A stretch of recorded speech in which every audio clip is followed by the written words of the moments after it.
تطهيرا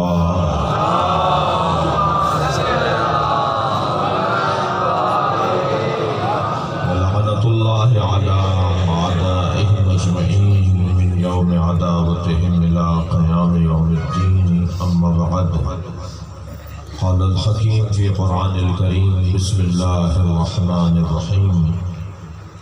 وجعلنا منهم أئمة يهدون بأمرنا لما صبروا وكانوا بآياتنا يوقنون. صلوات.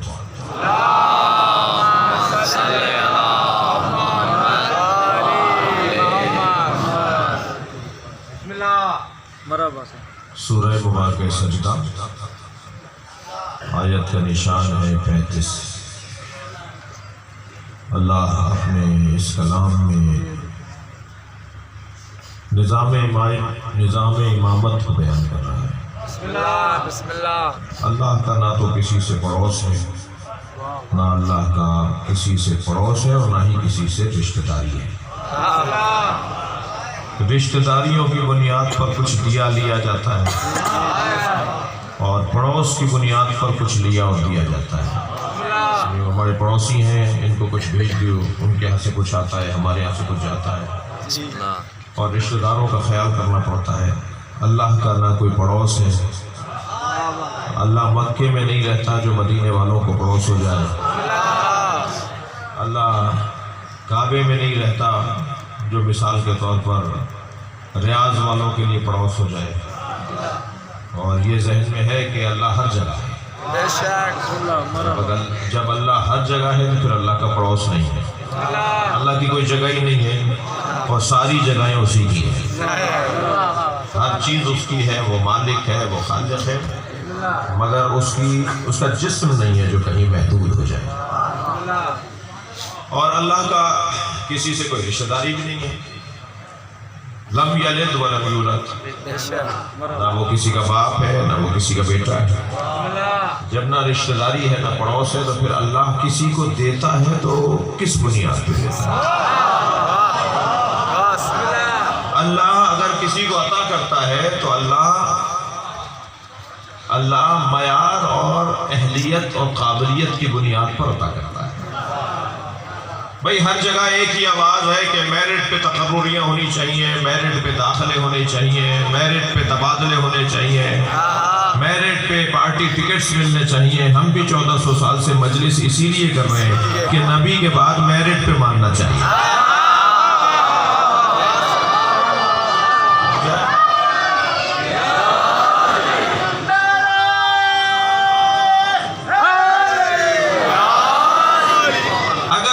کو بڑا ماننا ہے تو اس کا سبب یہ ہونا چاہیے کہ قابلیت ہو، اہلیت ہو۔ ہم زیادہ بحث کرنے کے قائل نہیں ہیں، اور بحث تو زیادہ لمبی وہاں ہوتی ہے جہاں دلیلیں کمزور ہو۔ جہاں دلیلیں مضبوط ہوں وہاں ایک لمحے میں بحث ختم ہو جاتی ہے۔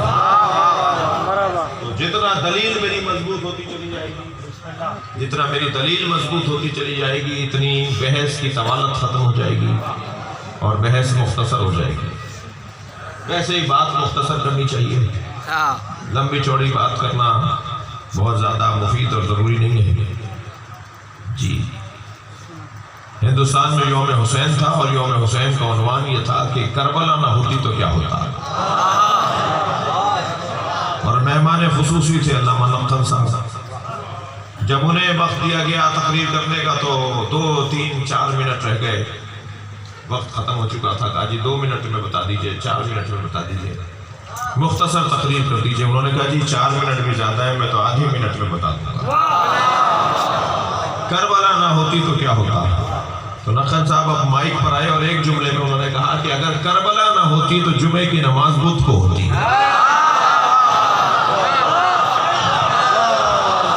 صلوات پڑھیں ذرا محمد و آلہ۔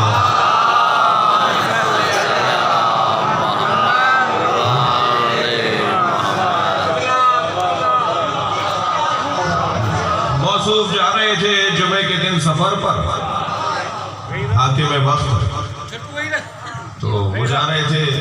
نہیں جانے دو، بچے کو پریشان ہو رہا ہے ابھی کوئی، جانے دو، جاؤ جاؤ جاؤ جاؤ جانا ہے۔ پھر صلوات پڑھیں ذرا محمد۔